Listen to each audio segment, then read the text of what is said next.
So friends, now let's start with the topic negotiation. बहुत ही आसान सा टॉपिक है, आपको पता भी है वैसे काफी कुछ। नेगोशिएशन यानी क्या? नेगोशिएशन मीन्स ट्रांसफर कर देना। जो मेरा अधिकार था मैंने वो अधिकार दूसरे व्यक्ति को ट्रांसफर कर दिया, तो इसको हम बोलते हैं नेगोशिएशन। तो negotiation of an instrument is the process, ये एक ऐसा प्रोसेस है by which ownership of the instrument is transferred from transferor to the transferee, from one person to another. When the promissory note, bill और cheque is transferred, तो ऐसे case में अगर हम आगे वाले को होल्डर बनाना चाहते हैं, उसको अधिकार देना चाहते हैं, तो ऐसे केस में हम बोलते हैं कि इंस्ट्रूमेंट इज नेगोशिएटेड।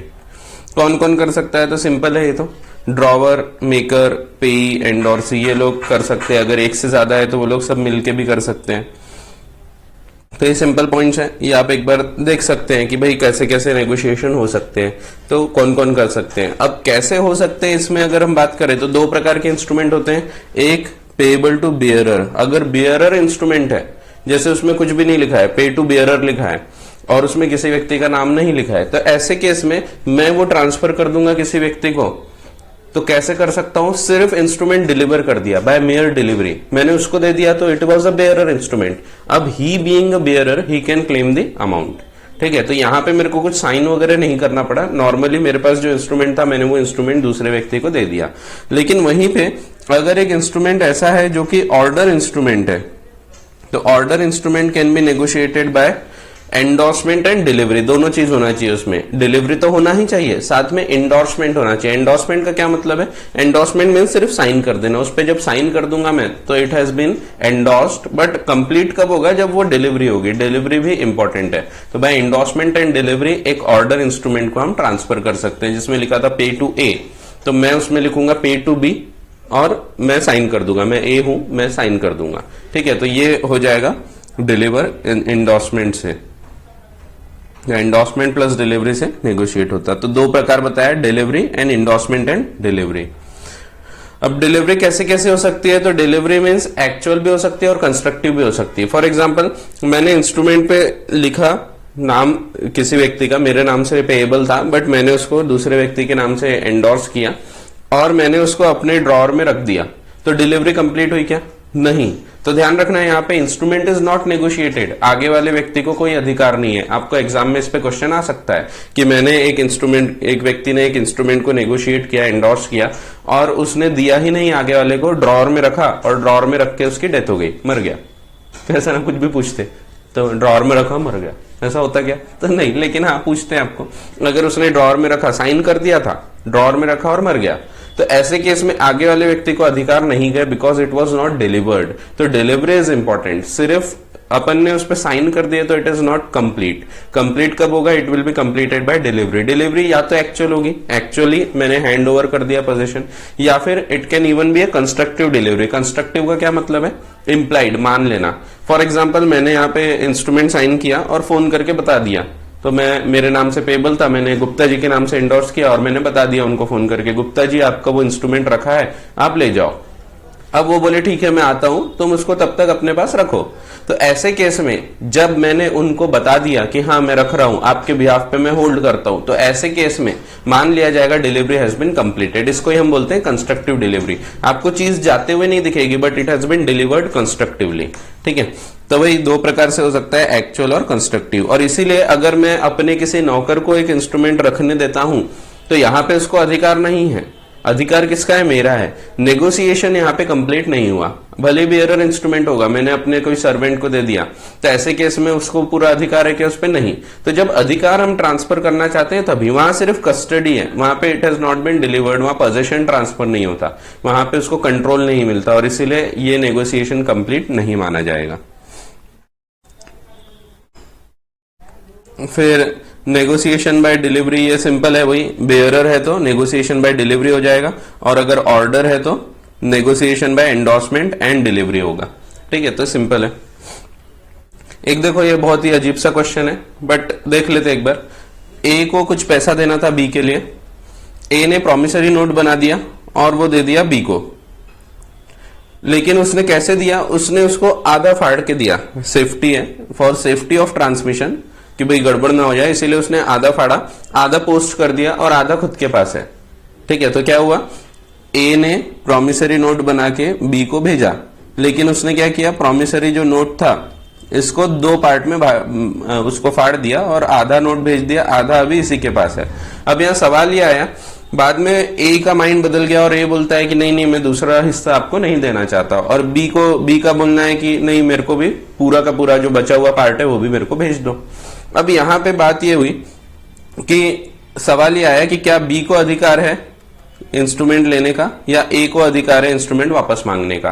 तो यहाँ पे कोर्ट ने बोला, ये एक्चुअल केस है, तो यहाँ पे कोर्ट ने बोला होता है कुछ भी हो सकता है तो करते लोग। अब फाड़ा यानी ऐसा नहीं हुआ था एकदम कि उसने फाड़ा, वो ऐसा था दो पार्ट में प्रॉमिसरी नोट था, एक पेज और दूसरा पेज। होता है ना कभी कभी, जरूरी है कि एक ही पेज में बन जाए, नहीं उसने पूरा डिटेल लिख के बनाया, दो पेज में था, एक पेज भेज दिया, दूसरा पेज बाद में भेजूंगा सोचा, तो उसने बाद में उसका मन बदल गया, उसने बोला कि मैं दूसरा पेज अब नहीं भेजता, लेकिन आगे वाला व्यक्ति बोलता है नहीं मेरे को पूरा का पूरा इंस्ट्रूमेंट दो। सवाल ये आया कि अधिकार किसका है, उस व्यक्ति का या इस व्यक्ति का। तो कोर्ट ने बोला कि डिलीवरी कंप्लीट हुई या नहीं हुई उस पर डिपेंड करेगा अधिकार किसका है। जब हम बोलते हैं डिलीवरी, तो delivery must consist of the whole instrument. सिर्फ अगर part of the instrument has been delivered then it is not complete. तो इसीलिए उधर बी का अधिकार नहीं होने के बाद, नहीं होने की वजह से बी को ये चीज नहीं मांग सकता, बी उसका इंस्ट्रूमेंट नहीं मांग सकता। इंस्ट्रूमेंट रखने का अधिकार किसका है, तो मिस्टर ए का, तो ए अपने पास इंस्ट्रूमेंट रख सकता है। तो एक आध बार ऐसा क्वेश्चन आ सकता है।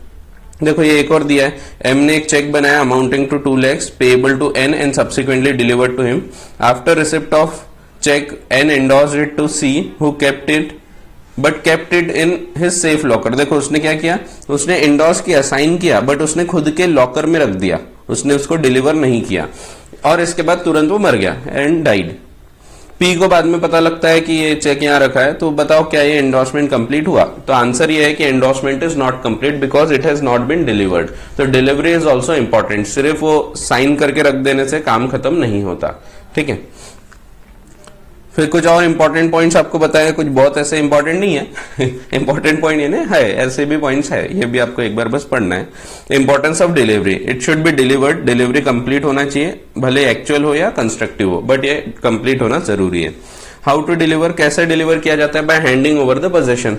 तो it will be handed over to the payee by the maker himself, और बाद में और भी जब डिलीवर होगा तो बाकी लोग भी उसको हैंड ओवर करके डिलीवरी करेंगे एंडोर्समेंट्स के time. Conditional and unconditional delivery, ध्यान रखो कंडीशनल डिलीवरी इज पॉसिबल। मैंने नोट बना दिया, पूरा बराबर नोट है, मैंने बोल दिया ठीक है मैं तुमको पैसे दूंगा, लेकिन मैंने उसमें कुछ नहीं लिखा, ये ध्यान रखना, मैंने नोट में ये नहीं लिखा कि कोई कंडीशन है, लेकिन मैंने देते टाइम बोला कि मैं ये दे रहा हूं लेकिन मैं तब तुमको पैसे दूंगा जब मेरे गुड्स बिक जाएंगे। अब ये पूरी तरह से वैलिड एक इंस्ट्रूमेंट हो गया। ठीक है, तो ये इंस्ट्रूमेंट में ये कंडीशनल डिलीवरी है। अब आगे वाला अगर उसको एक्सेप्ट करता है तो आगे वाला उसको खुद के यानी खुद जब तक कंडीशन पूरी नहीं होंगी तब तक कि वो पैसा नहीं रिसीव कर सकता। तो उसको अगर पैसा रिसीव करना है तो उसको कंडीशन पूरी होने तक रुकना पड़ेगा। लेकिन यहाँ पे एक पॉइंट और ध्यान रखना कि it should exclusively relate to delivery and not to making. Making से रिलेटेड नहीं होना चाहिए वो, अगर मेकिंग से रिलेटेड है तो इट इज नॉट वैलिड, क्योंकि हमने पढ़ा था कि it should not B conditional. Conditional making नहीं हो सकती, कंडीशनल एक्सेप्टेंस हो सकता है, कंडीशनल डिलीवरी हो सकती है, बट कंडीशनल मेकिंग नहीं हो सकती। लिखते टाइम हम कंडीशन नहीं लिख सकते। ठीक है, तो ये देखें। अब यहाँ पे एक पॉइंट और है कि अगर मेरे पास समझो मैंने किसी को, मैं ए हूं, मैंने बी को गुड्स दिया था, बी ने मेरे को एक प्रॉमिसरी नोट दिया, प्रॉमिसरी नोट के साथ उसने डिलीवरी के टाइम एक कंडीशन लगा दिया कि भाई जब मेरे गुड्स बिक जाएंगे तब मैं तुमको पैसा दूंगा। अब मैंने ये ट्रांसफर कर दिया किसी और व्यक्ति को, समझो सी को, और सी को कंडीशन के बारे में नहीं पता है। तो बताओ सी एक होल्डर इन ड्यू कोर्स है, क्या सी डायरेक्टली बी से जाके पैसे रिसीव कर सकता है? तो आंसर है हाँ, because he is a holder in due course, और holder in due course can recover even if the condition has not been fulfilled. फिर आगे छोटे मोटे पॉइंट है, नेगोशिएशन बाय डिलीवरी। अगर बियरर इंस्ट्रूमेंट है तो it will be negotiated by delivery thereof, सिर्फ डिलीवरी से हो जाएगा। आगे ये भी बताया कि अगर it was a conditional delivery तो ऐसे केस में कंडीशन जब तक पूरी नहीं होती तब तक कि वो आगे नहीं जाता, कंडीशन पूरी होने के बाद व्यक्ति को अधिकार मिलेगा। लेकिन अगर आगे वाला ड्यू कोर्स में होल्डर है, होल्डर इन ड्यू कोर्स, तो ऐसे केस में he will get the good title. Endorsement के द्वारा नेगोशिएट कब होगा? तो जब वो एक ऑर्डर इंस्ट्रूमेंट है तो it will be negotiated by endorsement and then delivery. तो सिंपल से पॉइंट्स है। अभी एक और रूल है, every prior party is liable to every subsequent party. तो ये एक सिंपल सा पॉइंट है, हर एक प्रायर पार्टी अपने पहले वाले पार्टी से रिकवर कर सकती। फॉर एग्जाम्पल ए ने एक कोई गुड्स भेजा बी को और बी ने इसको एक बिल लिख के दिया, bill of exchange. Bill draw किया गया था सी के ऊपर। अब यहां पे ए ने इसको फिर बाद में एक्स को दे दिया, एक्स ने वाई को दे दिया, वाई ने जेड को दे दिया। जेड जाता है सी के पास पेमेंट के लिए, सी उसको पेमेंट करने से मना करता है। तो बताओ जेड किस किस से रिकवर कर सकता है? तो Z can claim from Y, X, A, B. तो सब लायबल है, ठीक है। तो सबके सब लायबल है, सी, बी, ए, एक्स, वाई। सी तो है ही प्राइमरीली लायबल, बाकी भी लोग लायबल है। तो every prior party is liable to every subsequent party. तो प्रायर पहले वाली पार्टी बाद वाली पार्टी को लायबल है। इसी को दूसरे एंगल से देखो तो बाद वाली party can recover from prior party, ठीक है। Every subsequent party can recover from prior party. तो ऐसा है, तो यही रूल है, ये जनरल रूल है आपका। लेकिन इसके कुछ एक्सेप्शंस भी है। क्या क्या एक्सेप्शंस है? एक है सेंस रिकोर्स एंडोर्समेंट। अब ये एक स्पेशल टाइप ऑफ एंडोर्समेंट है, पहले अपन ये देख लेते फिर मैं इस पे आता हूं। देखो ये एंडोर्समेंट्स के टाइप है, ये आया सेंस रिकोर्स, पेज नंबर 2.30 पे आपको दिखेगा सेंस रिकोर्स एंडोर्समेंट। तो सेंस रिकोर्स एंडोर्समेंट यानी क्या? तो सेंस रिकोर्स यानी ध्यान रखो वो अपनी खुद की लाइबिलिटी से मुक्त होना चाह रहा है। For example same to same यही एग्जाम्पल पे अपन आते हैं। यहां पे समझो एक्स ने जब ये इंस्ट्रूमेंट वाई को दिया तो उसने यहां पे लिख दिया सेंस रिकोर्स। तो जैसे ही उसने लिख दिया सेंस रिकोर्स, जैसे वो क्या लिखेगा, वो लिखेगा यहां पे पे टू वाई और साइन किया और लिख दिया सेंस रिकोर्स। अगर उसने लिखा है सेंस रिकोर्स, तो सेंस रिकोर्स का मतलब होता है विदाउट रिकोर्स टू मी, यानी अगर कुछ गड़बड़ होती है तो तुम मेरे पास नहीं आओगे। मींस अगर यहां पे अब ऐसा होता है ये जा रहा है और पेमेंट नहीं मिल रहा है तो जेड एक्स के पास नहीं जा सकता, वाई एक्स के पास नहीं जा सकता। सिंपल बात यह है कि एक्स जो है ये यहां से मुक्त हो गया, एक्स अब इस रूल में नहीं बैठ रहा। अब कोई भी व्यक्ति एक्स से रिकवरी नहीं कर सकता, ठीक है। तो ये लोग जाके एक्स से रिकवरी नहीं कर सकते। तो इसी को हम क्या बोल रहे हैं, ये रूल अब एक्सेप्शन हो गया। क्योंकि हमारा रूल क्या बोलता था, जनरल रूल, कि हर एक पार्टी अपने बाद वाली पार्टी के लिए जिम्मेदार है। लेकिन यहां ये रूल नहीं लग रहा क्योंकि ये लायबिलिटी से मुक्त हो गया। अब आपको लग रहा होगा यार ये तो बहुत अच्छा है, हर कोई ऐसे ही करेगा, तो करो ना, ज्यादा अच्छा है ये। इनफैक्ट इनके लिए भी अच्छा है ये। इन लोग के लिए क्यों अच्छा है?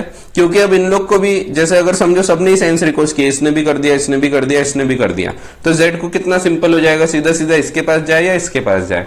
तो जेड के लिए भी दिक्कत कम हो जाती है। तो sense recourse endorsement is possible और इनफैक्ट ये अच्छा भी है, तो कर सकते हैं। ऐसा नहीं है कि नहीं कर सकते। तो देखो वैसे आपके जनरल रूल ये बोलते हैं कि आप लायबिलिटी से मुक्त नहीं हो सकते, बट यहाँ पे हो सकते हैं, ठीक है। तो आपका यहाँ पे फिर जनरल रूल नहीं लगेगा। यहाँ पे फिर सेंस रिकोर्स एंडोर्समेंट अगर आ गया तो ऐसे केस में आप उस व्यक्ति से रिकवर नहीं कर सकते जिसने सेंस रिकोर्स एंडोर्स किया था, वो आप भी नहीं और आपके बाद वाली पार्टीज भी नहीं। तो देखो दिया है, endorsement by which endorser excludes his liability on the instrument is known as sans recourse endorsement. In such cases, if the instrument is dishonored, the endorsee or subsequent holder cannot ask the endorser for payment. तो वो उससे पैसा नहीं मांग सकते। Example दिया है, pay B or order sans recourse, pay B or order without recourse to me, मेरे पास नहीं आओगे, मेरा लाइबिलिटी नहीं। Pay B or order at his own risk, उसके रिस्क पे। तो ये सब केस में A has excluded his liability. A ने जब वो साइन किया तो ऐसे केस में he has excluded the liabilities, ठीक है। तो ये एक हो गया ऐसा रूल जहां पे एक्स फिर लायबल नहीं रहेगा। फिर से आ जाते हैं दूसरा, एक और इसका एक्सेप्शन है। दूसरा एक्सेप्शन क्या है? If the holder of a negotiable instrument without the consent of endorser destroys the endorsement. समझो बिल्कुल सेम टू सेम केस, ए है, ए ने बी को गुड्स दिया, सी के ऊपर बिल ड्रॉ करके बी ने ए को भेज दिया।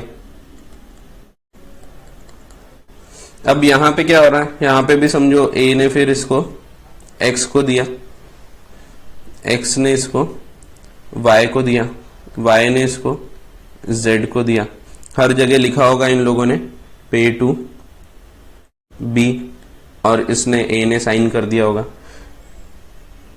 अभी नहीं x, पे टू x, b तो वो है, तो उसने लिखा होगा पे टू x और a ने साइन किया, x ने क्या किया होगा पे टू y और x ने साइन किया होगा, फिर y ने किया होगा पे टू z और y ने साइन कर दिया होगा। तो इस प्रकार से एंडोर्समेंट्स हुए। समझो एक एंडोर्समेंट आगे और ले जाते, z ने w को दे दिया, यहां लिखा है पे टू w और z ने साइन कर दिया। तो ऐसे केस में अब वैसे हर एक पार्टी अपने बाद वाले पार्टी को जिम्मेदार है, लेकिन समझो w जाता है c के पास और c पेमेंट नहीं देता है, तो c ओरिजिनल जो ड्रॉई था वो पेमेंट नहीं देता है। तो ऐसे केस में क्या होगा, ऐसे केस में w can recover from any parties.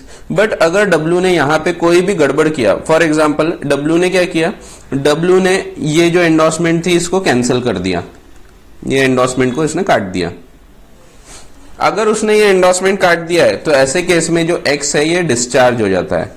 और सिर्फ x ही नहीं, जैसे ये एंडोर्समेंट कटेगी तो यहां पे हर एक व्यक्ति डिस्चार्ज हो जाएगा, y और z भी। क्यों? क्योंकि w ने क्या किया, w ने y और z के जो अधिकार थे अगेंस्ट x, वो अधिकार को उसने खत्म कर दिया।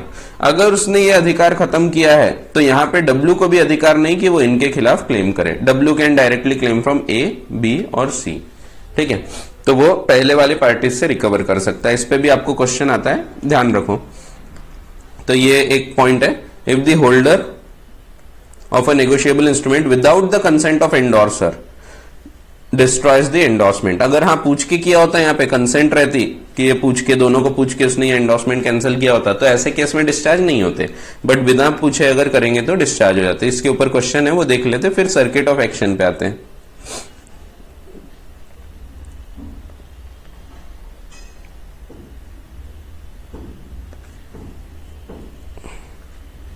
तो देखो पेज नंबर 2.35, देखो इसमें एक सिंपल सा आपको ये बताया है क्वेश्चन। ध्यान रखना, ऐसे क्वेश्चन आए ना तो आपने बराबर इसमें डायग्राम्स बना लेना चाहिए। डायग्राम बनाना कुछ ऐसा गलत नहीं है, ऐसा नहीं है कि डायग्राम्स नहीं बना सकते। इनफैक्ट आपने डायग्राम्स बनाना चाहिए, क्योंकि डायग्राम्स बनाओगे तो आपका लिखने का टाइम भी कम हो जाता है, आपको इतने जल्दी इजीली लिखना जम जाएगा। तो आपको डायग्राम्स बनाना चाहिए इवन पेपर में। तो पेपर में ऐसा डायग्राम बनाओगे तो एक स्पेशल अटेंशन भी आएगा वहां पे, तो आपको मार्क्स मिलना और आसान होंगे और लिखना और ईजी हो जाता है, कोई रिपीटेशन नहीं होते, कुछ नहीं। तो देखो यहां पे क्या बोला है, N is the holder of bill of exchange. अभी कौन होल्डर है, एन, ठीक है। Drawn made payable to P or order, P के ऊपर वो पेएबल था, यानी पी पैसा लेने का अधिकार रखता था। फर्स्ट पे जो था वो पी था। The bill contains the following endorsement. First endorsement P ने किया, पी ने किसको दिया, क्यू को, तो उसने लिखा होगा पे टू क्यू। फिर क्यू ने क्या किया, क्यू ने आर को दे दिया, पे टू आर। आर ने क्या किया, आर ने एस को दे दिया, पे टू एस। और अभी अल्टीमेटली आया एन के पास, पे टू एन। अब क्या हुआ, अब दिया आपको N strikes out without S S consent, S की कंसेंट के बिना एन ने स्ट्राइक आउट कर दिया the endorsement by Q and R. तो क्यू का जो एंडोर्समेंट है पे टू आर ये, और आर का एंडोर्समेंट पे टू एस, ये दोनों उसने कैंसिल कर दिया। अब जैसे ही उसने कैंसिल किया तो ये व्यक्ति और ये व्यक्ति डिस्चार्ज हो गए। तो अब सवाल यह है कि क्या एस से रिकवरी की जा सकती है, तो आंसर है कि नहीं, एस से भी रिकवर नहीं कर सकते, क्योंकि ये भी डिस्चार्ज हो गया, ये भी डिस्चार्ज हो गया। एस को अधिकार था कि एस जाके आर से क्लेम करे, एस को अधिकार था कि एस जाके क्यू को क्लेम करे, लेकिन एन ने क्या किया, एन ने इसके जो अधिकार थे ये दोनों अधिकार को खत्म कर दिया। जैसे ही अधिकार खत्म हुए तो एस ऑल्सो गेट्स डिस्चार्ज। तो आपको वही आंसर में लिखना है। तो ध्यान रखने वाली बात यह है कि उसने विदाउट कंसेंट अगर कैंसिल किया है तो ऐसे केस में आपको लिखना पड़ेगा कि यहां लिखा ही है आपको विदाउट कंसेंट, तो विदाउट कंसेंट है तो लिखना पड़ेगा कि ही गेट्स डिस्चार्ज, क्योंकि उसकी रेमेडी जो थी वो डिस्ट्रॉय कर दी गई। तो आप एक बार देखोगे ये तो समझ जाएगा, ये आर है, ठीक है। तो जितना ज्यादा आप ये बनाओगे उतना आपके लिए अच्छा है, तो बनाना चाहिए आपने। अब आपको ये लग रहा होगा सर ऐसा क्यों करेंगे, क्यों कैंसिल करेंगे है ना, लग रहा है ना। तो देखो कैंसिल करना अगर ये नहीं दिया रहता लॉ में तो आपने क्या बोले रहते, सर अगर ऐसा किया तो कैंसिल कर दिया तो भाई दिया है उसमें, तो क्वेश्चंस तो आएंगे ही आपको। आपको अगर नहीं दिया है तो आप बोलोगे सर ऐसा हुआ तो क्या होगा, दिया है तो बोलेंगे सर ऐसा क्यों होगा दोनों तरफ से आप पूछते हो, तो ऐसा है। चलो फिर से ये सेकेंड एक्सेप्शन है, इसमें भी रूल क्या था कि हर एक पार्टी लायबल होती बट वहां पे लायबल नहीं बचे वो, ठीक है। तीसरा है सर्किट ऑफ एक्शन। अगर सर्किट ऑफ एक्शन कंप्लीट हो जाता है, सर्किट ऑफ एक्शन यानी पूरा एक सर्किट कंप्लीट होता है, घूम फिर के वापस उसी व्यक्ति के पास अगर आ जाता है वो इंस्ट्रूमेंट, तो इसको हम बोलते हैं सर्किट ऑफ एक्शन कंप्लीट होना। तो यहां पे भी लायबिलिटी से मुक्त हो जाती है हर एक पार्टी जो सर्किट में आती है। इसको भी हम एक दूसरा कंसेप्ट है नेगोशिएशन बैक, उसके साथ देखेंगे। देखो नेगोशिएशन बैक डायरेक्टली मैं आपको बता रहा हूं, एग्जांपल्स वैसे आपको दिए हैं बट मैं आपको यहाँ डायग्राम बना के डायरेक्टली बताता हूं। यहाँ जो पार्टीज के नाम दिए मैं वही उठाता हूं। तो आपको दिया है a bill of exchange is drawn payable to Z or order, Z के ऑर्डर पे पेएबल है वो, ठीक है। तो जिसने भी ड्रॉ किया होगा, समझो ए ने ड्रॉ किया बी के ऊपर, ठीक है, और payable to Z or order है, इसने गुड्स दिया होगा, ए ने इसको बिल दिया। अब जेड ने क्या किया, Z endorses it to Y, Y endorses it to X, X endorses it to W. ये सब कहां दिया है, ये ऊपर एग्जांपल दिया है आपको, ठीक है। तो अब bill of exchange is drawn payable to Z or order, Z endorses it to Y, Z ने एंडोर्स कर दिया वाई को, Y endorses to X, X to W, X ने दिया उसको डब्ल्यू को, and W again to Z, W इसको फिर से जेड को एंडोर्स कर देता है। तो अब देखो यहां पे क्या हो रहा है, यहां पे ये सर्किट कंप्लीट हो गया एक। तो इस सर्किट में जितनी पार्टीज आएगी वो सब पार्टीज डिस्चार्ज हो जाएगी। क्यों, अब सोच के देखो, अभी कौन है होल्डर, अभी अल्टीमेटली इस व्यक्ति के पास है इंस्ट्रूमेंट।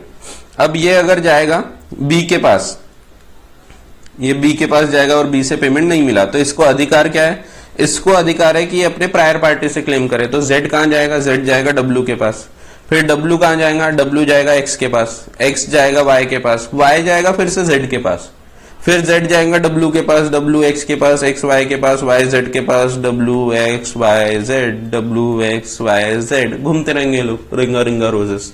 तो भाई ये तो गलत हो जाएगा। तो इसीलिए बोला क्या है, यहां पे इन लोगों को डिस्चार्ज कर दो, और जेड डायरेक्टली किससे रिकवर करेगा, अपनी प्रायर पार्टी से। तो ये बोल दिया है। तो जितने भी पार्टीज ये सर्किट में कंप्लीट होते हैं वो सब डिस्चार्ज हो जाते हैं। तो यहां भी आपका वो रूल खत्म हो गया कि every party can recover from prior party. तो ये रूल अब यहां नहीं लगेगा क्योंकि ये तीनों यहां पे डिस्चार्ज हो गए, क्योंकि घूमते रहेंगे। तो अल्टीमेटली इसको जाना यही है। तो यहां से भी डब्ल्यू के पास जाएगा, एक्स के पास जाएगा, वाई के पास जाएगा, फिर खुद उसके पास वाई के पास, वाई फिर से जेड के पास आएगा। तो घूमने के बदले अल्टीमेटली वो जाना एक ही पास है। तो उसने क्या बोल दिया, सीधा सीधा बोल दिया कि सर्किट में जितने भी लोग आ रहे हैं वो सब डिस्चार्ज हो गए, ठीक है। तो ये हम बोलते हैं इसको नेगोशिएशन बैक। अब देखो यहीं पे थोड़ा सा अगर मैं केस बदल देता हूं तो बात बदल जाएगी। फॉर एग्जाम्पल यहां पे जेड ने बोल दिया था सेंस रिकोर्स, अगर उसने सेंस रिकोर्स एंडोर्समेंट कर दिया था, फर्स्ट एंडोर्समेंट जो किया था पहला वो सेंस रिकोर्स था, तो पहले उसने इसको सेंस रिकोर्स एंडोर्स करके वाई को दिया, वाई ने एक्स को दिया, एक्स ने डब्ल्यू को, डब्ल्यू ने फिर जेड को। अब जेड जाता है बी के पास और वो डिसऑनर होता है इंस्ट्रूमेंट। तो अब जेड किससे रिकवर कर सकता है, अब जेड रिकवर कर सकता है डब्ल्यू से, एक्स से, वाई से। यानी जेड जाएगा डब्ल्यू के पास, डब्ल्यू जाएगा एक्स के पास, एक्स जाएगा वाई के पास, वाई अब जाएगा जेड के पास नहीं, डायरेक्टली ए के पास। जेड के पास नहीं जा सकता वो, क्यों नहीं जा सकता, क्योंकि यहां पे उसने सेंस रिकोर्स एंडोर्स किया है। तो देखो यहां पे सर्किट कंप्लीट नहीं हो रहा, यहां पे जेड जाएगा डब्ल्यू के पास, डब्ल्यू एक्स के पास, एक्स वाई के पास, Y can go to A and not Z. और इसीलिए यहां पे ये रूल चालू रहेगा, यहां पे पहले की पार्टीज जितनी भी सर्किट में आ रही वो डिस्चार्ज नहीं होगी। तो ये इसका एक एक्सेप्शन है। तो ये इसके ऊपर भी वही पॉइंट वहां पे दिया है आपको, तो अपन ने ये साथ में पढ़ लिया। तो ऐसा है, तो आपको वहां डायग्राम्स की जगह दी है, आपने वहां बना लेना चाहिए डायग्राम्स। तो देखो यहां दिया है, a bill is drawn by A upon B payable to C or order. तो ए, बी और सी ये तीन पार्टी हो गई। हु एंडोसेस इट टू डी और ऑर्डर, तो payable to C or order है, सी को पेएबल है। तो यहां पे कैसा हुआ है, ए ने बिल ड्रॉ किया है किसके ऊपर, तो ए ने बिल ड्रॉ किया है बी के ऊपर और पेएबल टू सी है। तो अभी सी होल्डर है, C endorses it to D, D endorses it to E, E endorses it to F, F endorses it to G, and G again endorses it back to D। तो यहां पे भी circuit complete हुआ है, तो यहां पे भी सर्किट में आने वाली पार्टीज डिस्चार्ज होगी, D डिस्चार्ज नहीं होता, सर्किट में आने वाली पार्टीज, D नहीं, ठीक है। तो अब अगर D जाएगा B के पास और पेमेंट नहीं मिला तो D कहां जाएगा, D डायरेक्टली जाएगा C के पास, A के पास, ठीक है। तो D can not go to E, उसकी प्रायर पार्टी के पास, D can not go to G, उसकी प्रायर पार्टी के पास, क्योंकि डी अगर जी के पास जाएगा तो जी फिर एफ के पास, एफ ई के पास और ई अल्टीमेटली डी के पास आएगा, तो घूमते रहेंगे। इसीलिए D can directly go to C, वहां पे उसको बीच वाली ये वाली पार्टीज के पास जाने की जरूरत नहीं। फिर देखो यहां पे भी वही बोला है कि बट अगर डी का फर्स्ट एंडोर्समेंट ये अगर सेंस रिकोर्स एंडोर्समेंट होता तो ऐसे केस में सर्किट कंप्लीट नहीं होता, और इसीलिए यहां पे अगर उसने सेंस रिकोर्स किया है तो ये बाहर हो गया। तो जैसे ये बाहर हुआ तो अब यहां पे अगर डिसऑनर होता है तो डी कैन गो टू जी, जी जाएगा एफ के पास, एफ जाएगा ई के पास, ई अब डी के पास नहीं जा सकता क्योंकि सेंस रिकोर्स एंडोर्समेंट है, ई विल गो टू सी, तो यहां पे डिस्चार्ज नहीं होते, ठीक है। तो ऐसा है, सिंपल से पॉइंट्स है, ध्यान रखना है, क्वेश्चंस आते हैं इस पे भी आपको। फिर नेगोशिएशन एंड असाइनमेंट, वैसे देखो नेगोशिएशन और असाइनमेंट एक ही प्रकार की चीज है। नेगोशिएशन यानी क्या है, it is a special type of assignment, assign किया जा रहा है राइट, लेकिन थोड़ा सा दोनों में फर्क है। तो क्या फर्क है, देखो नेगोशिएशन में हमने क्या पढ़ा, नेगोशिएबल इंस्ट्रूमेंट में कंसिडरेशन इज ऑलवेज प्रिज्यूम्ड, यहाँ पे मान लिया जाएगा कि कंसिडरेशन हमेशा मौजूद है, लेकिन यहाँ पे माना नहीं जाता, यहाँ पे प्रूव करना पड़ता है। असाइनमेंट में, असाइनमेंट यानी मैं एक लेटर लिख के पूरा अपना राइट असाइन कर रहा दूसरे व्यक्ति को, ठीक है। तो मेरे को अगर कोई चीज असाइन करना है, फॉर एग्जाम्पल मेरे को ये पेन ड्राइव है, ये पेन ड्राइव का अधिकार किसी और को असाइन करना है, तो मैं एक पूरा डिटेल में डीड बनाऊंगा और बोलूंगा ये पेन ड्राइव में इस व्यक्ति को असाइन कर रहा हूं। तो ऐसे केस में उससे मेरे को कुछ कंसिडरेशन मिला है तो ये मेरे को प्रूव करना पड़ेगा, ठीक है। तो कंसिडरेशन मस्ट बी प्रूव्ड।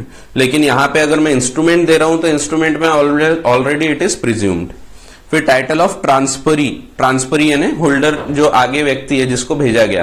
तो हमने यहां क्या पढ़ा नेगोशिएबल इंस्ट्रूमेंट्स में, ट्रांसफरी का टाइटल बेटर होता है even if the transferor's title is defective. हमने पढ़ा कि अगर ट्रांसफरर का टाइटल डिफेक्टिव भी हो चुका है, अगर कहीं चोरी हो चुकी है, फॉर एग्जाम्पल ए ने बी को गुड्स दिया था, बी ने इसको इंस्ट्रूमेंट दिया, अब ए ने सी को इंस्ट्रूमेंट दिया, सी से डी ने चोरी कर लिया, यहां पे स्टोलन,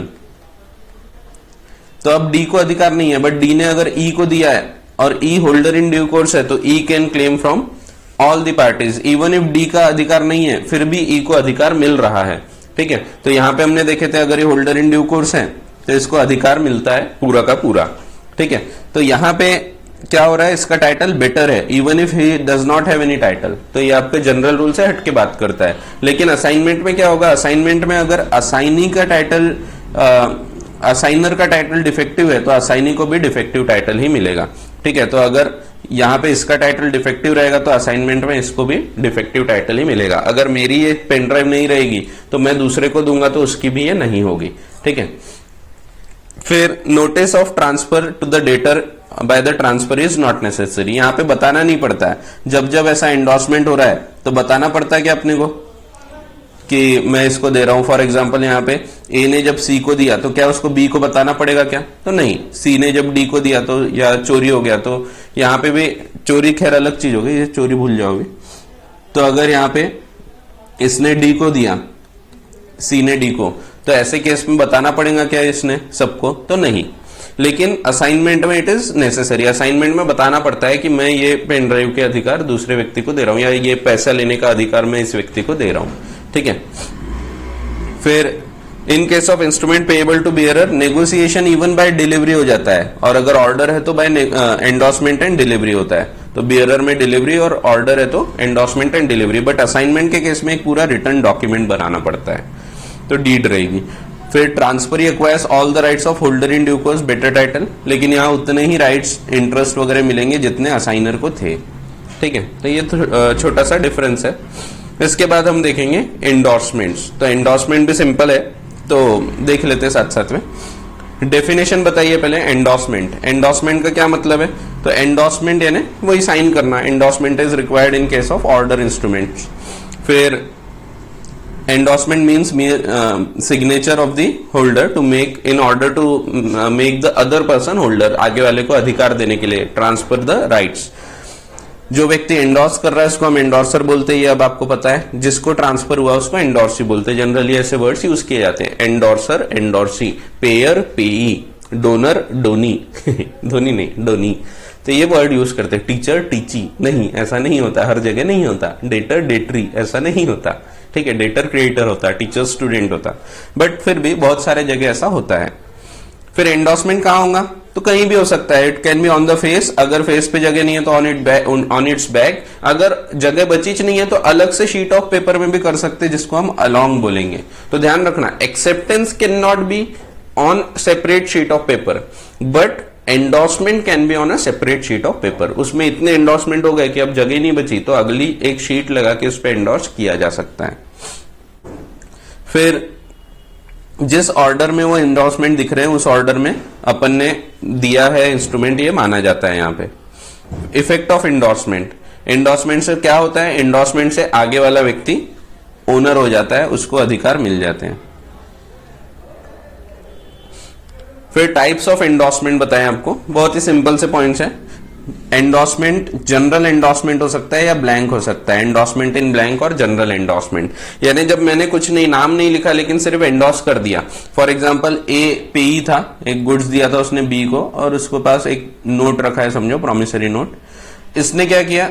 इसने ये समझो सी को दे दिया, इसमें लिखा था पे टू ए, अब उसने लिख दिया सिर्फ साइन करके सी को दे दिया, ए के साइन कर दिया, ए ने खुद के साइन कर दिया। तो ऐसे केस में जब ए ने उस पर साइन कर दिया और उसने कुछ नाम नहीं लिखा, तो इसको हम बोलते हैं एंडोर्समेंट इन ब्लैंक। ठीक है, तो ये कैसा हो गया? ये हो जाता है बेयरर इंस्ट्रूमेंट, बियरर में कन्वर्ट हो जाएगा। मीन्स अब यहाँ पे सी को ये आगे अगर किसी और को देना है तो सी कैसा करेगा? सिर्फ उसको डिलीवरी कर देगा, तो इट विल बी कंप्लीट। ठीक है, क्योंकि उसका नाम थोड़ी लिखा है यहाँ, तो यहाँ नाम नहीं लिखा है, इसीलिए कोई भी व्यक्ति के हाथ में वो जा सकता है। तो it has become a bearer instrument. Endorsement in full या special endorsement. Endorsement in full यानी जब यहाँ पे उसने नाम लिख के दिया था, पे टू सी, उसने अगर सी का नाम लिखा है तो it is an endorsement in full. और अगर अब ये सी को आगे भेजना है, किसी और को देना है, डी को देना है, तो ऐसे केस में उसको लिखना पड़ेगा यहाँ पे टू डी, तभी एंडोर्स होगा, because it is now an order instrument. Order instrument है मीन्स इसमें जब तक वो ऑर्डर नहीं करेगा तब तक आगे वाले व्यक्ति को अधिकार नहीं मिलते। फिर अ ब्लैंक एंडोर्समेंट में B converted into full endorsement. तो ब्लैंक था तो सी अपना नाम लिखना चाहे तो उस पर सी खुद का नाम लिख सकता है, तो it can be converted into full endorsement. फिर blank endorsement followed by full endorsement. अब अगर ये रूल आता है, ये डायरेक्टली एग्जांपल से देखते हैं अपन। तो X was the पेई, X पेई है, उसके पास एक इंस्ट्रूमेंट है, he endorsed it in blank and delivered it to Y। इसने ब्लैंक एंडोर्स किया, इन्हें सिर्फ साइन किया और दे दिया। Y also delivered it in blank to Z, उसने Z को दे दिया। ठीक है, अब उसको कुछ करने की जरूरत है क्या? नहीं, सिर्फ डिलीवर कर देगा। इसमें साइन किसकी है? तो X की साइन है। Z endorsed it in full to Q or order, Z ने उसको फिर Q और ऑर्डर को एंडोर्स कर दिया, उसने Q को दे दिया। ठीक है, तो Z ने यहाँ पे जो जगह थी यहाँ पे अपना नाम लिखा और उसने फुल एंडोर्समेंट किया टू Q, और Z ने अपना साइन कर दिया। अब यहाँ पे Z लायबल रहेगा किसको? तो Z लायबल रहेगा टू Q और उसके बाद वाली पार्टीज। इसमें बीच में और भी पार्टीज आ सकती है, देखो, क्योंकि यहाँ पे ब्लैंक एंडोर्समेंट है, तो हो सकता है इस बीच में A के हाथ में क्या होगा इंस्ट्रूमेंट, B के हाथ में क्या होगा, किस किस के हाथ में क्या होगा इंस्ट्रूमेंट, ये हमको पता ही नहीं। तो इसीलिए ऐसे केसेस में जब हमको पता ही नहीं और कौन कौन सी पार्टीज आई है, तो ऐसे केसेस में क्या बोला गया है कि Z जो है सिर्फ इसके लिए लायबल रहेगा। नहीं तो पता लगा यहाँ कोई A था, वो भी क्लेम कर रहा Z से, तो ये ना हो, इसीलिए ये रूल बनाया गया है। तो सिंपल है, वैसे बहुत काम का नहीं है, एग्जाम वगैरह में नहीं पूछा जाता। तो ये एक टाइप ऑफ एंडोर्समेंट है। तो अपन क्या पढ़ रहे हैं अभी, types of endorsement, endorsement in blank, endorsement in full. फिर रेस्ट्रिक्टिव एंडोर्समेंट, रेस्ट्रिक्टिव एंडोर्समेंट यानी जब हमने उसका नेगोशिएशन रोक दिया, जैसे मैंने लिख दिया पे टू बी ओनली, या पे बी फॉर माई यूज, या पे B or order for account of ए। तो ऐसे केसेस में अब ये आगे एंडोर्स नहीं हो सकता, यहाँ पे सिर्फ वो उसी व्यक्ति को पे होगा, B only, B for my use. ठीक है, तो ऑब्जेक्टिव टाइप क्वेश्चंस में अब ये आपको आ सकता है। कंडीशनल एंडोर्समेंट, कंडीशनल एंडोर्समेंट यानी क्या, तो एंडोर्समेंट करने के टाइम उसने कंडीशन लगा लिया। ध्यान रखना यहाँ पे भी, conditional endorsement is valid but conditional making is not valid. तो वो कंडीशनली बोल सकता है कि पे, जैसे एग्जांपल दिया है, pay X if he reaches Agra, तो it will be a valid endorsement. तो जब तक कि वो आगरा नहीं पहुंचता तब तक कि उसको पैसा लेने का अधिकार नहीं रहेगा। ठीक है, लेकिन यही चीज अगर एक आगे वाले होल्डर इन ड्यू कोर्स को मिलेगा तो यहाँ पे फिर वो कंडीशन पूरी नहीं हुई तो भी क्लेम कर सकता है। सेंस रिकोर्स हमने ऑलरेडी देख चुके, जहां पे वो एक्सक्लूड्स हिज लायबिलिटी, वो अपनी लायबिलिटी एक्सक्लूड कर देता है। फैकल्टेटिव एंडोर्समेंट, फैकल्टेटिव भी सिमिलर है। फैकल्टेटिव में आप कुछ तो भी चीज एक्सक्लूड कर रहे हैं, लेकिन क्या, तो जैसे वहां पे आप अपने लायबिलिटीज एक्सक्लूड कर रहे थे, यहाँ पे आप राइट्स एक्सक्लूड कर रहे हैं। You can cartel your own rights. जैसे मेरे को अधिकार है कि अगर मेरे को किसी ने नोटिस नहीं दिया तो मैं बोल सकता हूं मैं लायबल नहीं रहूंगा, लेकिन मैंने एंडोर्स करते टाइम लिख दिया कि notice of dishonour waived, notice नहीं भी दोगे तो मैं पैसा दे दूंगा। तो ऐसे केस में it will become a facultative endorsement. फिर sans frais, sans frais sans recourse जैसा ही है, लेकिन सेंस रिकोर्स में मैं क्या बोल रहा हूं, मैं कोई भी पैसा नहीं दूंगा, तुम मेरे पास आ ही नहीं सकते। सेन फ्रेज में क्या है, तो मैं बोल रहा हूं कि मैं प्रिंसिपल अमाउंट दूंगा, मैं इंटरेस्ट नहीं दूंगा, एक्सपेंसेस नहीं दूंगा, कुछ नहीं दूंगा। ठीक है, तो जो भी खर्चे वाले पॉइंट्स है वो सब मैं नहीं इनकर करूंगा, तो इसको हम बोलते हैं सेन फ्रेज। तो ये एक आध बार इस पे क्वेश्चन आ सकता है, right short note on conditional endorsement, restrictive endorsement, या सेंस रिकोर्स, सेंस फ्रेज, या फैकल्टेटिव, तो आपको ये ध्यान रखना है। फिर नेगोशिएशन बैक का अभी जस्ट मैंने आपको जो कंसेप्ट समझाया, ये वही कंसेप्ट है। इस पे भी आपको एक आध बार शॉर्ट नोट आ सकता है। तो नेगोशिएशन बैक, अगर कुछ ऐसे शॉर्ट नोट्स आते हैं ना, तो आपने इसको पॉइंट वाइज लिखना चाहिए। तो नेगोशिएशन बैक यानी क्या है, तो पहले एक व्यक्ति होल्डर था and the instrument is again negotiated to him, बाद में वो फिर से उसके पास आ गया, तो सर्किट ऑफ एक्शन कंप्लीट हो गया। ऐसे केसेस में ये पॉइंट लिखना पड़ेगा। तो ऐसे केसेस में जितने भी इंटरमीडिएट पार्टीज है जो सर्किट में आ रही है वो डिस्चार्ज हो जाती है and the person can directly claim from the prior party. ठीक है, तो ये एक एग्जांपल है। लेकिन यहाँ पे अगर सेंस रिकोर्स होगा तो सेंस रिकोर्स का डायग्राम आप यहाँ बना लेंगे, तो ये दोनों अलग अलग डायग्राम बनाना, साथ साथ में मत बना लेना। तो सेंस रिकोर्स, अगर आपने यहाँ सेंस रिकोर्स बना लिया है तो ऐसे केस में यहाँ पे नॉर्मल वाला बना लेना। तो ये जो डायग्राम से बहुत काम आते हैं। तो अगर सेंस रिकोर्स एंडोर्समेंट होगा तो यहाँ लेकिन डिस्चार्ज नहीं होते, यहाँ पे सर्किट कंप्लीट नहीं हो पाया। फिर नेगोशिएशन बाय अनऑथोराइज पार्टीज। तो सबसे पहले तो अगर कोई इंस्ट्रूमेंट गुम जाता है तो ऐसे केसेस में क्या होगा, तो मेरे को अधिकार है, समझो मैं अगर पेई था, मैं होल्डर था, मेरे हाथ से इंस्ट्रूमेंट गुम गया, तो मैं जा सकता हूं फिर से और डुप्लीकेट इंस्ट्रूमेंट मांग सकता हूं, ये मेरा अधिकार है। अगर आगे वाला मेरे को ये ना देने की बात करता है तो मैं इवन केस फाइल करके ये मांग सकता हूं। ठीक है, लेकिन अब देखो आगे वाले को दिक्कत आ सकती है। क्यों? क्योंकि देखो मेरे पास इंस्ट्रूमेंट था, मैंने बी को गुड्स दिया था, उसने प्रॉमिसरी नोट दिया, अब मेरे से गुम गया। समझो वो घूमने के बाद आया कोई मिस्टर एक्स के पास, समझो यहाँ पे एक्स को मिल गया और एक्स ने उसको ट्रांसफर कर दिया वाई को। वाई है होल्डर इन ड्यू कोर्स। वैसे ही ए ने जो डुप्लीकेट लिया वो उसने जेड को ट्रांसफर कर दिया। अब वाई भी होल्डर इन ड्यू कोर्स है और जेड भी होल्डर इन ड्यू कोर्स है। तो अगर ये दोनों में से कोई भी व्यक्ति या दोनों भी व्यक्ति पहुंच जाते हैं बी के पास, तो बी को तो अब पेमेंट करना पड़ेगा। तो यहाँ पे रिस्क इन्वॉल्व होता है बी का, बट ही इज कंपेल्ड कि उसको ये इंस्ट्रूमेंट डुप्लीकेट देना भी है। बट दो जन आ सकते हैं बाद में कल चल के, इसको तो अधिकार नहीं है क्योंकि इसको मिला है, वो लॉस्ट इंस्ट्रूमेंट था उसको मिला है, तो इसको अधिकार नहीं है। ध्यान रखना, मैं जब बोलता हूं अधिकार नहीं है तो मैं ये नहीं बोलता कि उसको पैसे नहीं मिलेंगे। हो सकता है ये एक बियरन इंस्ट्रूमेंट था और इसको अधिकार नहीं है, फिर भी जाके रिकवर कर ले। ठीक है, तो उसको थोड़ी पता ना बी को कि इसको अधिकार है कि नहीं। ठीक है, तो मैं ये बोल रहा हूं अधिकार नहीं है, इसका ये मतलब नहीं पैसा नहीं मिलेगा, तो ध्यान रखना। तो Z और Y ये दोनों होल्डर इन ड्यू कोर्स है, तो B is liable to both Y and Z। तो यहां पे जब भी B इसीलिए कोई भी डुप्लीकेट इंस्ट्रूमेंट देगा टू ए, तो ऐसे केस में बी उसको बोलेगा तुम एक इंडेमनिटी बॉन्ड भर के दो। इंडेमनिटी बॉन्ड यानी क्या, तो वो बोलेगा कि तुम मेरे को ये गारंटी दो कि अगर 2 बार मेरा पेमेंट होता है तो ऐसे केसेस में तुम मेरे को 1 बार का पेमेंट भरपाई करके दोगे, यानी उसका नुकसान नहीं होगा, उसको 1 टाइम जो पेमेंट करना था वो हो जाएगा और 2 बार पेमेंट ना करना पड़े। तो ये इंडेमनिटी बॉन्ड मांग सकता है वो। फिर फाइंडर के क्या अधिकार है, तो ध्यान रखना फाइंडर यानी कौन, तो यहां पे अपना जो केस है, यहां पे एक्स जो है ये फाइंडर है, यहां पे ये गुम गया था लॉस्ट, और एक्स जो है फाइंडर है, एक्स को मिला। तो एक्स को अधिकार है क्या, फिर से मैं क्या बोल रहा हूं, मैं बोल रहा हूं एक्स को अधिकार है क्या, मैं ये नहीं बोल रहा एक्स को पैसा मिलेगा क्या, मैं ये बोल रहा हूं एक्स को अधिकार है क्या। तो एक्स को अधिकार नहीं है, लेकिन एक्स अगर बी के पास गया और बी ने उसको पेमेंट कर दिया तो बी डिस्चार्ज हो जाता है अगर वो पेमेंट इन ड्यू कोर्स करता है तो वो देखेंगे अपन, क्योंकि बी को थोड़ी पता है कि भाई एक्स को अधिकार है या नहीं है। ठीक है, तो ये ध्यान रखना x को अधिकार नहीं है, बट y को अधिकार रहेंगे क्योंकि वो होल्डर इन ड्यू कोर्स है। तो सिंपल है। स्टोलन इंस्ट्रूमेंट, अब ये सब में सेम रूल लगते हैं, stolen, fraud, instrument obtained by unlawful consideration, सबको सेम रूल लगते हैं। तो हर केस में समझो a ने b को गुड्स दिया था, b ने a को एक इंस्ट्रूमेंट दिया, समझो बिल बना के दिया, बिल ड्रॉ किया था c के ऊपर, और a से वो चोरी हो गया, स्टोलन या फाइंडर या लॉस्ट, तो लॉस्ट, स्टोलन, फ्रॉड, सब में सेम रूल लगते हैं, अनलॉफुल कंसिडरेशन, और एक्स ने वो लेके आ गया उसके पास से, तो एक्स को अधिकार नहीं है।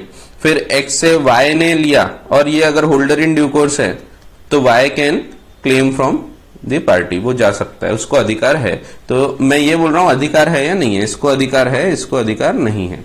ठीक है, लेकिन यही चीज अगर फॉर्जरी में होंगी, ए ने बी को गुड्स दिया था, बी ने उसको एक बिल बना के दिया है, बिल वॉज ड्रॉन ऑन सी, और फिर यहां पे फॉर्जरी होती है, समझो एक्स को मिला और यहां पे एक्स ने उसमें फॉर्ज किया।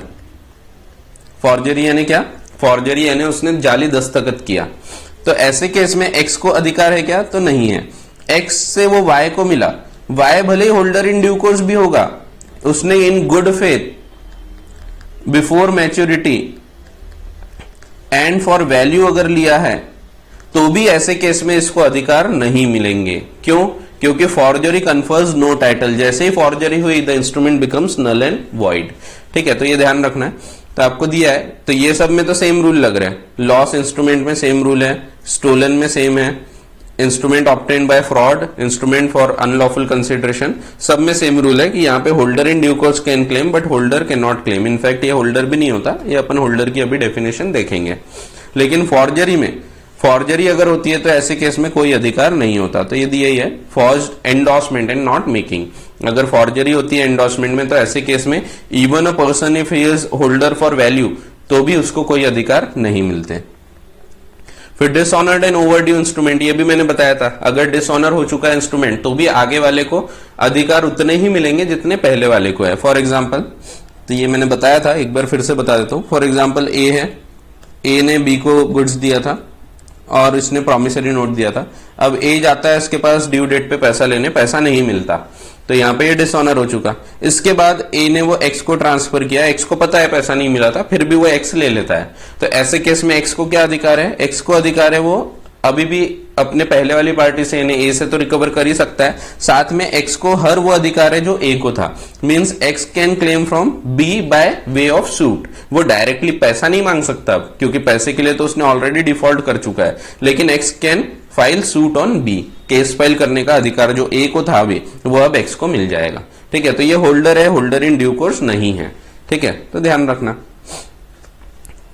क्वेश्चंस दिए हैं, बड़े सिंपल से हैं। यहाँ पे भी एक रमन था, उसने एक ऑर्डर चेक लिया, ऑर्डर चेक था, पेई था वो, और जॉन ने उसको चोरी किया और फॉर्जरी किया। तो जैसे ही फॉर्जरी हुई तो ऐसे केस में उसके अधिकार खत्म हो जाते, तो पूरा इंस्ट्रूमेंट खत्म हो जाता है। जॉन ने इसको एंडोर्स किया तो अनिल जो है गुड फेथ पे ले रहा है, वैल्यू दिया है, फिर भी अनिल को अधिकार नहीं मिलेंगे क्योंकि फॉर्जरी कन्फर्स नो टाइटल।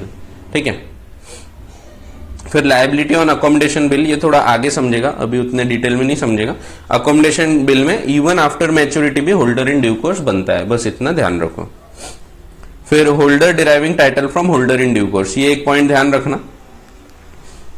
समझो यहां पे ए ने